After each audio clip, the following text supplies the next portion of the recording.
하나님 우리 아버지와 주 예수 그리스도로부터 오는 은혜와 평강이 이 자리에 함께 하신 여러분들에게 넘치기를 바랍니다. 유럽 남동부에 위치한 루마니아라는 나라 다 아시는 바입니다. 세계 정세에 관심이 있으신 분들은 루마니아의 독재자 차우세스쿠라는 이름도 기억하실 줄로 압니다. 그는 이북의 김일성이를 추종했었고 김일성이를 닮아 세습을 하려는 계획까지 했던 아주 악명이 높은 독재자 차우세스쿠였습니다. 약 20여 년 전 동북권 유럽의 모든 공산권이 하나하나씩 무너지고 민주주의 정권이 세워지는 상황에서도 차우세스쿠는 자신이 집권하고 있는 루마니아만은 절대 민주혁명이 불가하다 외쳤던 차우세스쿠였습니다. 그러나 1989년 반정부 시위가 터지면서 그 시위가 전국으로 확산될 때 그는 군부의 시위 진압 명령을 내렸는데도 불구하고 군부들은 시위대와 합력하여 바로 반정부 시위를 열게 되었고 모든 공산당원들은 차우세스쿠의 등을 돌리고 다 그들이 합력하여 새로운 민주주의를 추구하려는 운동을 벌였습니다. 이래서 결국 모든 권력을 잃고만 그는 외국으로 망명을 시도하다가 잡히고 마는 결과로 1989년 12월 25일 왜 하필이면 12월 25일입니까? 이날 그는 처형을 당하는데요. 전해 내려지는 얘기로는 그를 죽이겠다고 하던 군인들이 일개 사단이었다는 얘기도 있고 그 중에서 차출을 한 게 11명이요. 정작 사형을 집행할 땐 딱 3사람을 선별했는데 총을 쏠 사람을 3사람을 선별했는데 그 3사람에게 자동 소총에다가 3사람에게 탄환을 30발씩 장진을 했어요. 그래서 그는 그의 아내 엘레나와 함께 90발의 총을 맞고 세상을 떠났습니다. 바로 독재자의 최후가 어떠하냐. 이걸 우리가 직감할 수 있었던 사건이었습니다. 바로 그 차우세스쿠의 집권 당시 프로세스코라고 하는 개신교 목사님이 있었어요. 바로 차우세스쿠의 그 독재 정권에 맞선 개신교 목사였습니다. 공산당원에게 그는 끌려갑니다. 그럼에도 불구하고 그는 가진 고문 박해 가운데서도 절대 굴하지를 않고 예수 그리스도의 이름을 높이고 찬양했습니다. 안 되겠다 싶은 공산당원들은 당시 목사의 아들을 붙들어 가는데 그 목사의 아들 나이가 불과 11살 소년의 어린 생명이었습니다. 공산당의 고문자들은 프로세스 목사에게 신앙의 변절을 요구했습니다. 그리고 11살 아들을 벌거벗겨서 거꾸로 매달고 그의 코에 물을 붓는데 어떤 물이냐? 난로가에 있던 펄펄 끓는 물을 11살 어린 아들에게 붓습니다. 그 광경을 보고 있는 아버지는 세상에 태어나서 그런 고통을 체험하기는 처음이었고 결국 그는 멈추시오. 그래요. 나는 예수 그리스도를 하고 그 다음 말을 이으려 할 때 죽은 줄로만 알았던 아이 입에서 이렇게 절규가 터져 나옵니다. 아빠, 조금만 참으세요. 나는요. 예수님을 배반하는 아버지를 내 아버지라고 삼고 싶지 않아. 아들의 절규를 들은 프로세스코 목사는 주님을 부인하려던 입을 굳게 다물고 피 섞인 눈물만 흘렸다고 합니다. 이거는 사랑하는 성도님들 제작한 픽션이 아니라 실화였습니다. 사랑하는 성도님들, 우리가 새 생활을 하는 데 있어서요, 특히 신앙생활을 하는 데 있어서 날날 놀러 콧노래할 수 있고 평탄하고 뭔가 그냥 형통할 때 그만할 때는요, 나름대로 신앙생활을 하는데 큰 문제가 없죠. 그러나 프란시스코 목사님과 같은 상황에 신앙 고백을 하며 예수의 이름을 높이 외친다는 것은 한번 돌이켜 생각해 보세요. 우리는 지금 평안한 자유주의 국가에서, 민주주의 국가에서 나름대로 생활을 누리고 사는 여러분들이고, 우리가 갖고 있는 신앙은 쳄직하게 말씀드려서 목숨 건 신앙이 아니라 종교의 문화적 수준의 한 부분으로 이 자리에 모였다는 거, 이거 부인하실 수 있는 분이 과연 이 자리에 몇 분이나 계실까? 여러분을 섬기는 목사로서 말씀을 드려봅니다. 그래서요, 참 신앙의 진정성은요, 내가 고난을 당할 때 자세가 어떠하느냐로 가름이 되는 줄 믿습니다. 보세요. 뭔가 언짢은 일이 내게 생겼다. 신앙생활을 하는 가정에. 아니요. 신앙생활을 하는 부부임에도 불구하고 부부싸움으로 갈등한다. 주일날 교회 나가는 아침에 서로 타들락거렸다. 아니, 나 교회 안 가. 너 혼자 가. 아이씨. 남편에게 이런 얘기 들어보신 분 솔직히 계시죠? 이게 우리의 현주소입니다. 제가 옛날에 그랬어요. 안 가. 너 혼자 가. 아내가 조금 왜 여자들이 준비가 많잖아요. 늦으면 자존심이 확 상해. 이거 또 지각하면 어떡해. 너 혼자 가. 아이씨.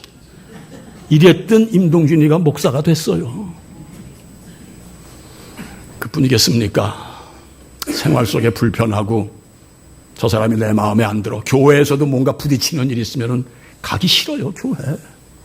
사랑하는 성도님들, 환경에 지배받지 말고 조건에 흔들리지 마시고 결코 내 삶, 내 중심에 계신 예수님을 접는 성도님들이 되지 마시기를 주님의 이름으로 간절히 부탁을 드립니다.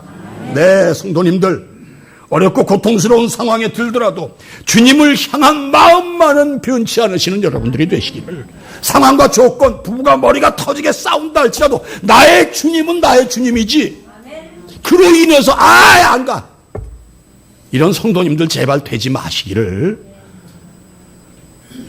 간절히 부탁을 드립니다. 사랑하는 성도님들, 이 시간 말씀 제목 한번 읽어주십시오. 시작. 한 번만 더요. 우리를 구원하시기 위하여 당신의 몸을 바치신 예수님을 시인하는 삶. 시인. 그분이 오라. 그분이 맞아. 그분이 나의 구세주야. 이걸 인정하는 것이 시인입니다, 여러분. 이게 시인입니다. 사랑하는 성도님들, 주님을 시인하는 삶은 바로 우리의 생명이요 복음이신 예수님을 널리 전하는 행적과 내 삶의 이모저모에서 순간순간마다 그분이 나타나야 된다는 거 오늘 다시 한번 마음에 새겨주시기 바랍니다. 요즘 열린문교회 새벽 시간에는 예수님께서 부활 승천하신 다음 예수님의 제자들이 성령 하나님의 인도하심을 받고 목숨 걸고 예수님을 외치는, 그리고 그로 말미암아 초대교회의 조직과 성장을 얘기하는 사도의 행전을 매 새벽마다 묵상하고 있습니다. 어제 새벽 시간에도 말씀드렸습니다만 자칫 예수님처럼 죽임을 당할 수 있는 상황에서 담대하게 예수님의 이름을 부르짖은 사도 베드로와 요한의 얘기.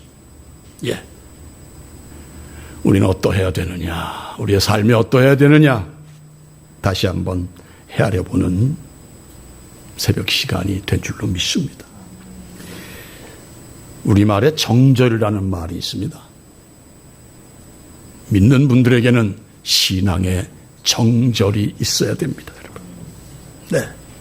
부디 환경과 조건에 구애받지 마시고 신앙의 정절을 지키시는 성도님들이 되시기를 주님의 이름으로 간절히 권면드립니다. 네.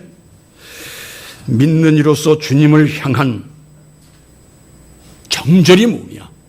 네. 이 정절이라는 말은 우리말로 두 가지 의미를 품고 있어요.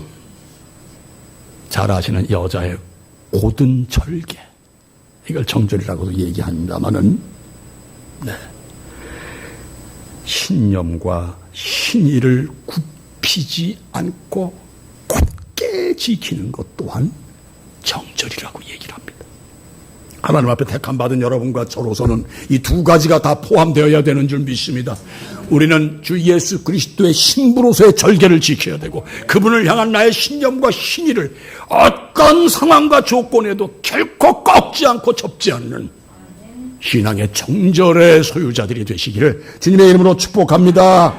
네, 그렇습니다. 지난주일 예수님께서는 제자들을 파송하시면서 복음을 전할 때 상황과 그때 어떻게 자세를 취할지에 대해 교훈하셨습니다. 그리고 먼저 하신 말씀이 뭐였습니까? 이방인의 길로도 가지 말고 사마리아인의 지경, 그 땅으로도 들어가지 말라고 하셨어요. 그리고 10장 6절이었죠? 이렇게 말씀하셨어요. 오히려 이스라엘 집에 잃어버린 양에게로 가라 해서 제가 비유로 말씀드린 게 뭐였습니까?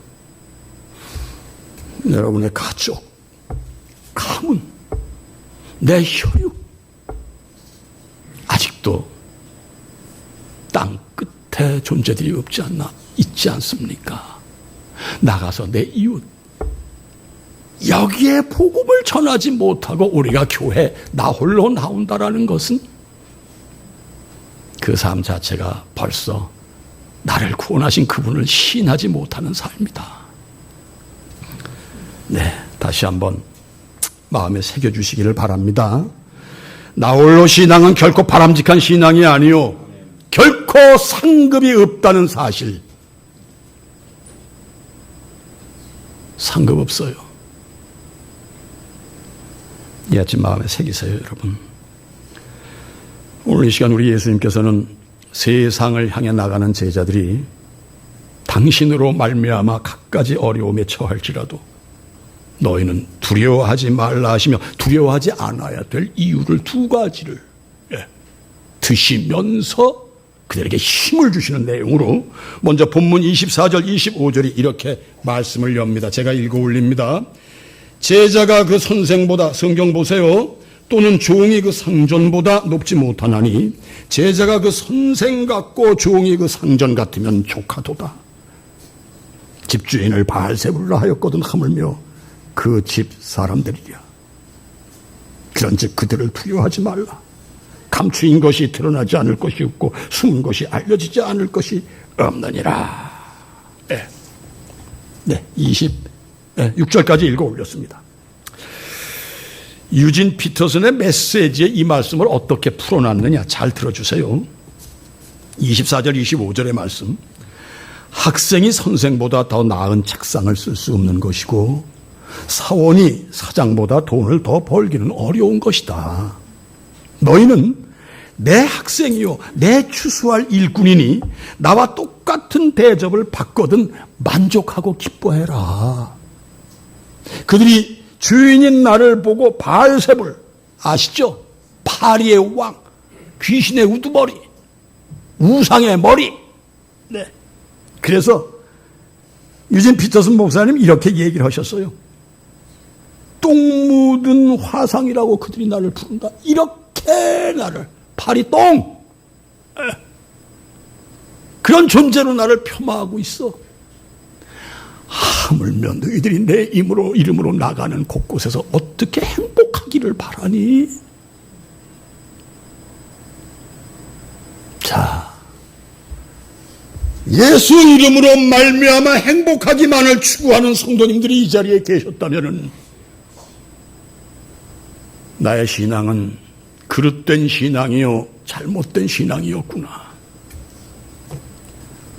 고백하시기를 바랍니다.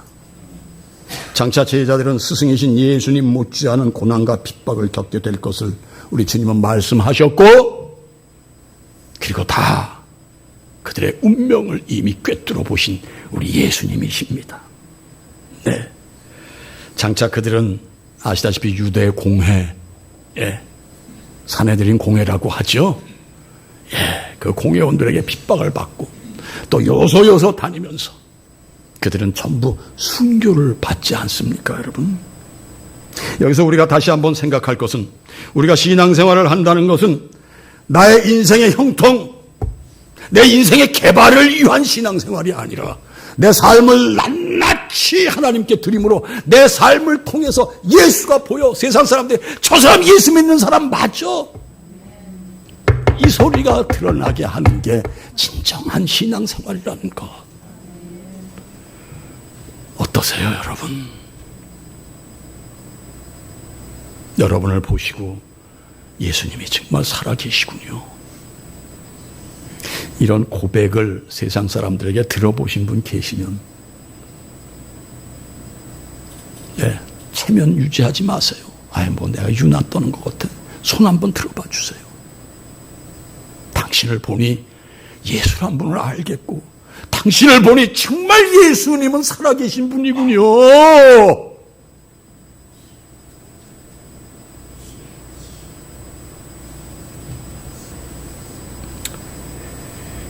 여러분과 저의 이 땅에서의 환경은 그 옛날 사도들처럼 핍박을 받는 일 있어요, 없어요?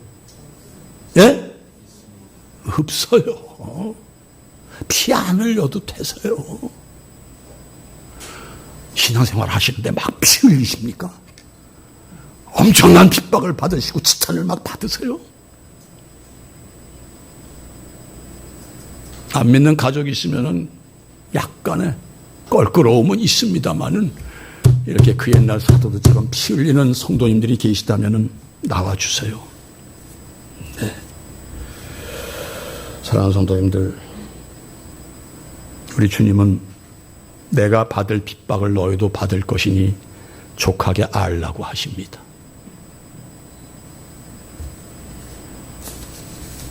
지금 이 시대를 지나시는 성도의 신앙생활은, 그렇다면은 나 피 안 흘려도 되는데 어떻게 해야 될 것 같습니까? 앞서 말씀드린 대로 우리에게 핍박은 없으며 현실적으로 그 옛날 제자들의 모습을 답습할 필요도 없는 이 시대, 이 상황, 이 환경에서 우리는 어떤 모습으로 신앙생활을 해야 할 것인가? 편안히 한번 생각해 보시기를 바랍니다. 물론 미전도 지역에 나가는 선교사들은요, 핍박받아요. 제가 지지난주에 한성재 선교사님인가 아시는 분 많죠? 어딥니까? 거기 카자흐스탄에 가셔가지고 너무 사랑스럽고 잘생긴 아내가 이슬람 교회원들에게 집에 있으시다가 남편은 나간 사이에 애들을 데리고 남편이 나갔어요. 그런데 혼자 집에 있다가 둔기로 머리를 맞고 온 방 안에 피를 다 흘리고 이불에 뒤집어 씌어 죽임을 당한 그런 사건이 있었어요. 우린 여러분 선교사 아니에요. 나가지 않아요.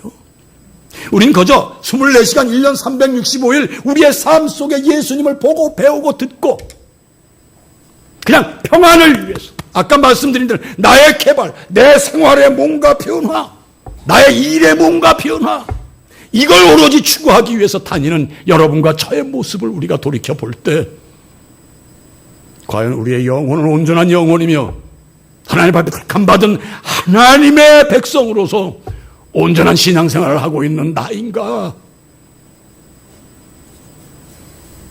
헤아리시는 여러분들이 되시기를 주님의 이름으로 권면드립니다.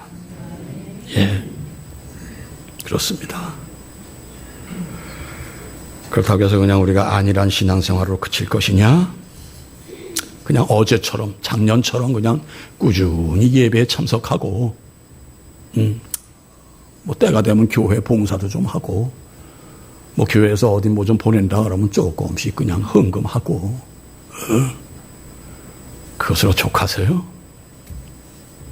아닙니다.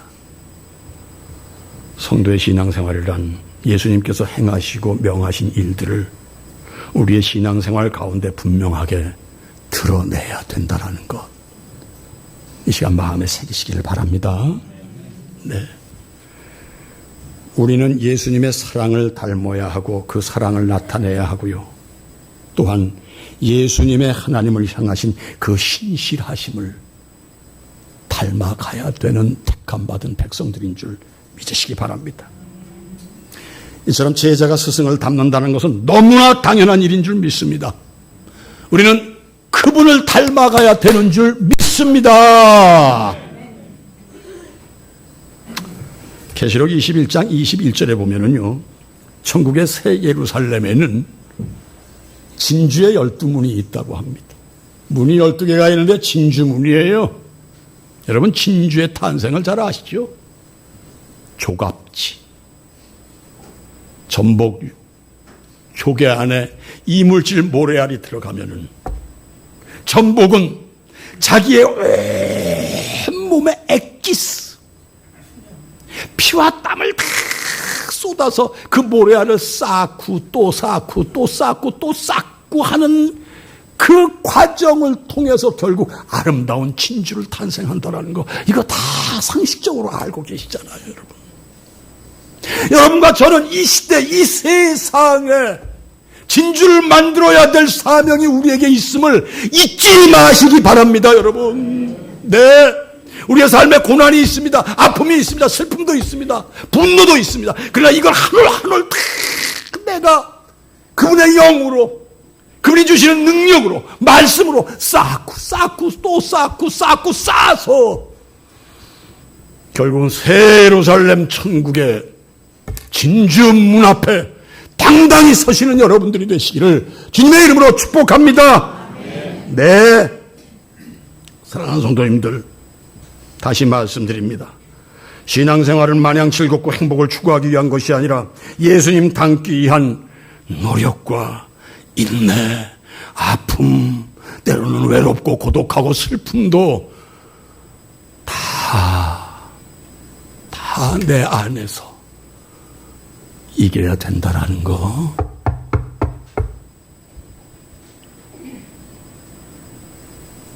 잊지 마세요, 여러분. 사랑하는 성도님들, 예수의 이름을 부르시면 여러분들은 진주를 만드시는 줄 믿습니다. 만드실 수 있는 줄 믿습니다. 네, 주님 부르세요. 정절이라는 단어가 고들정자를 쓰더군요, 이렇게. 그리고 마디절이야.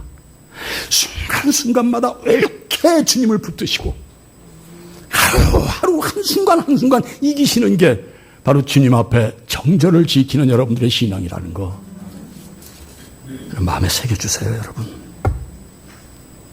자, 26절 27절 다시 한번 읽어보십니다. 여러분들이 읽어보세요. 시작.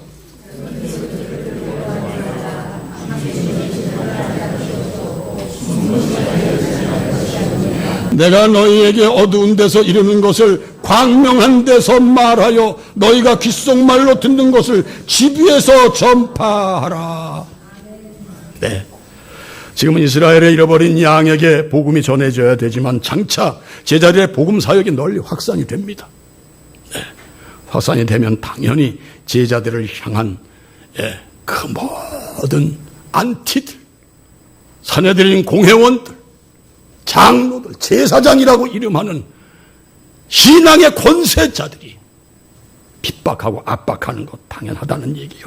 그러나 그때 당당히 외쳐라. 네, 사랑하는 성도님들, 실로 사도들은 주님의 말씀 위에 굳게 서서 말씀의 권능, 말씀의 힘과 능력에 사로잡혀 결코 두려움 없이 예수님을 전하는 사도들이었다는 것, 우리가 요새 매일 새벽마다 배우고 있습니다. 자, 다 함께 사도행전 4장 10절로 12절 한 번만 좀 읽어보세요. 앞에 보시고 시작.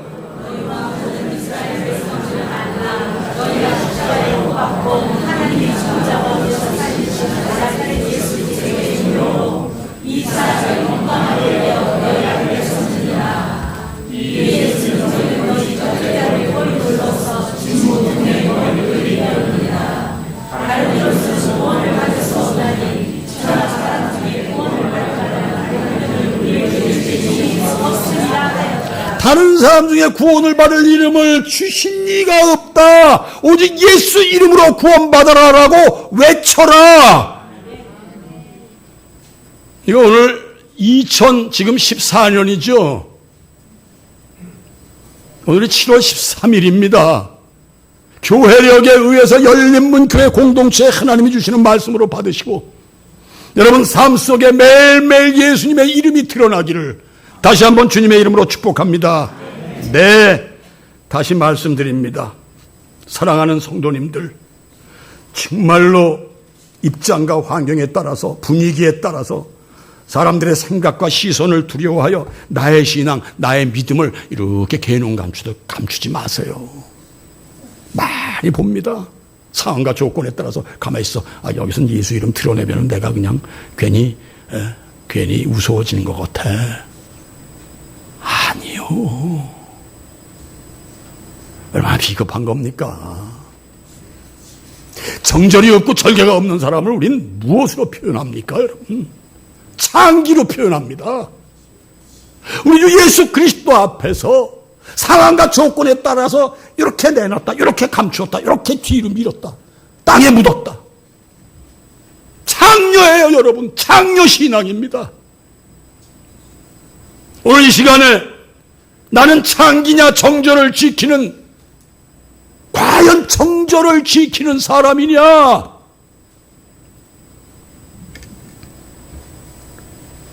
이거 여러분 깨달으시기 바랍니다. 나를 점검하시기 바랍니다. 네, 창기 같은 신앙생활 하시지 마세요. 상급 없습니다. 네,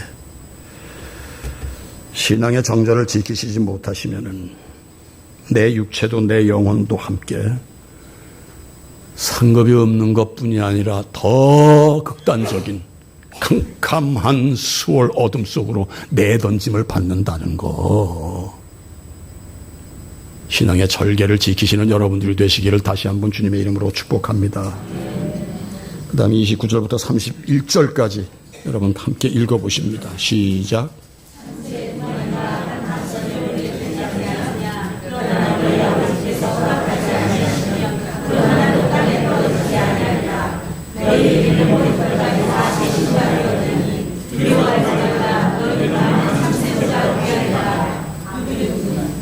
여러분, 오늘 주님이 주시는 전반전의 말씀은 우리를 굉장히 무겁게 합니다.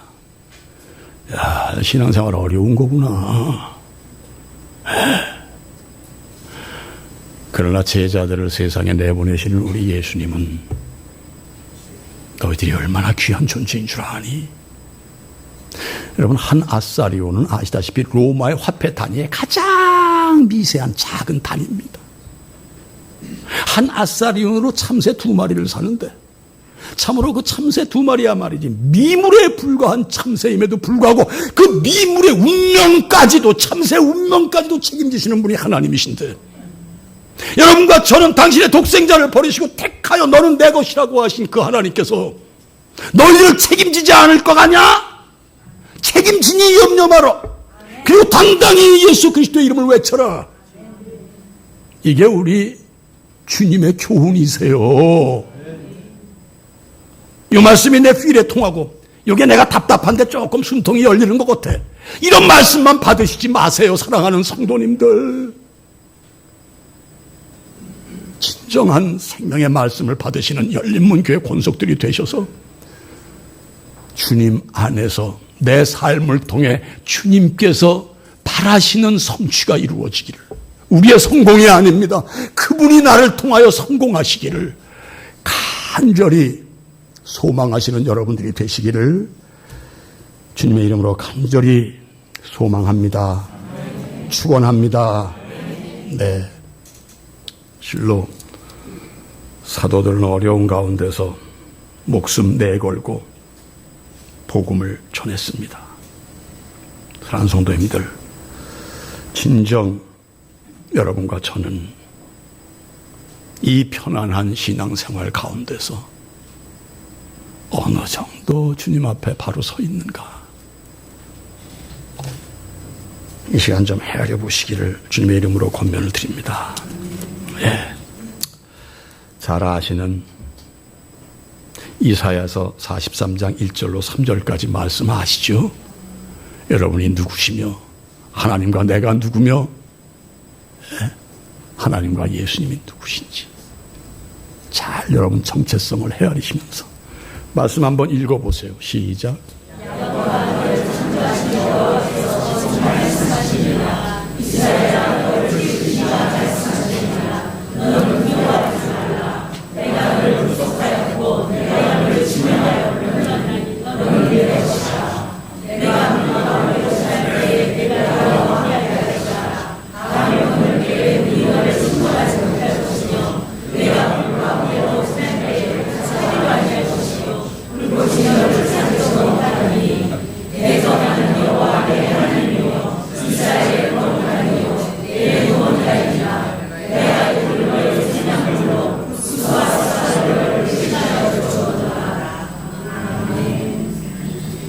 이 시대에 힘없이 여기 앉아 계십니까?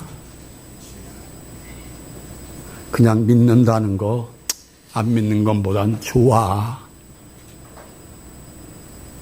이런 차원에서 성전에 앉아 계신 여러분들 마음을 바꾸세요. 너는 내 것이라고 하신 주님을, 그 하나님을 인정하세요. 너는 내 것이라.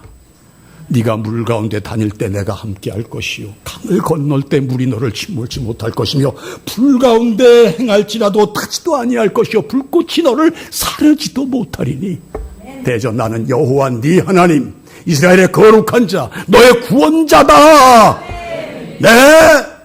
내가 애굽을 너의 속량물로 구스와 수바를 널 대신해서 줬어. 애굽 땅 아무리 넓어도 너하고 안 바꿔. 구스와 스바가 아무리 좋은 나라고 아름다운 나라라 할지라도 너하고 안 바꿔줘. 여러분의 정체는 하나님이 택하신 하나님의 사람, 내 것인 하나님의 자녀인 것을 이것 좀 아시고요. 환경에 부러지지 마시고 상황에 예수님 감춰버리지 마시고 어떤 악조건 속에서도 예수 그 이름을 외치세요. 네. 그러할 때 여러분들에겐 상급이 있습니다. 보세요 여러분. 참새 2마리가 한 아사리온에 팔리지 않느냐. 그러나 너희 아버지께서 허락하지 아니하시면 그 하나도 땅에 떨어지지 아니하리라. 너희에게는 머리털까지 다 세신 바 되옵니다. 머리털까지 다 세신 바 됨이니라. 여러분 내 머리털 몇 개인지 씌워보신 분 손 한번 들어보세요. 하나님은 내 머리털이 몇 개인지 아세요? 예. 그 하나님이 여러분 하나님이세요. 우리의 신체 5장 6보, 백체, 사지백체 다 낱낱이 보고 계신 하나님을 믿으시고 신앙생활 하시는 여러분들이 되시기를 주님의 이름으로 축복합니다. 네, 부디 그 옛날 사도들이 그러했듯이요. 예. 우리 삶에 예수님이 보이도록 만약 예수님이 보이지 않으시면요 우리에게 상급 없어요. 보이시면 어떤 상급이 있느냐. 다 함께 32절 33절 읽어보심으로 말씀을 정리합니다. 시작.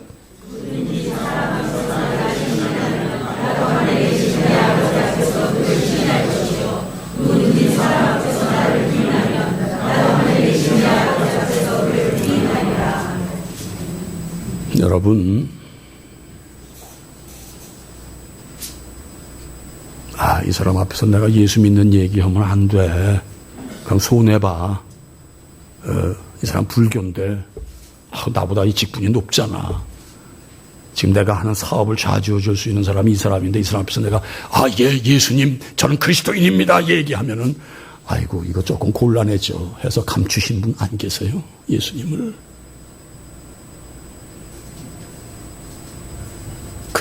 그날은 반드시 우리에게 옵니다. 그날 그때. 기독교의 핵심 메시지는 그날 그때를 위하여 우리가 신앙생활하는 것인 줄 믿습니다. 바로 그날 그때 하나님 옆에서 우리를 중보하시는 주님께서는 성부 하나님 앞에 모릅니다.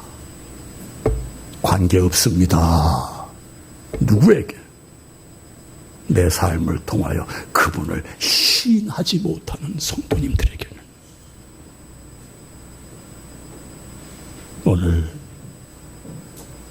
한여름의 반이 넘어갔습니다. 한 해 7월 둘째 주일 이 자리에 모이신 사랑하는 성도님들, 과연 나는 내 인생, 내 삶, 내 생활을 통해서 많은 사람들에게 그분을 증거했던 하나님의 택함받은 백성인가? 깊이 헤아리시고 7월 한 달을 주님의 이름으로 가득 채우시는 성도님들이 되시기를 다시 한번 주님의 이름으로 축복합니다. 잘 아시는 사무엘서 2장 30절 말씀, 하반절 말씀이시죠? 똑바로 읽어보세요. 시작.